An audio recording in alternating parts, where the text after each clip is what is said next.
প্রথমে আমি বলি সুমনদা, আমার এই চুলটা আজকে বিসর্জন দেওয়া চুল আমার অত্যন্ত প্রিয়, আমার খুব পজিটিভ ছিলাম চুলটা নিয়ে।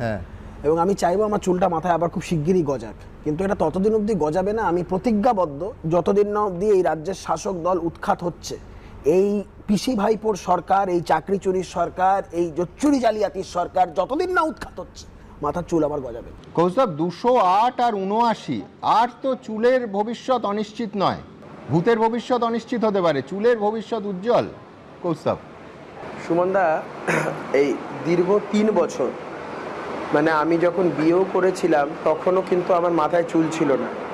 আমার স্ত্রী আমার প্রতি বরাবরই খুব সাপোর্টিভ, আমার বাবা মাও আমার প্রতি প্রচণ্ড সাপোর্টিভ, কিন্তু এই বিয়ের সময়টায় তারা বলেছিল কি একবার ভেবে দেখা যায় না, তাই বলেছিলাম না, যেটা প্রতিজ্ঞা একবার করেছি সেটা যতক্ষণ না পূরণ হচ্ছে সেটা থেকে পিছিয়ে আসার কোনো জায়গাই নেই।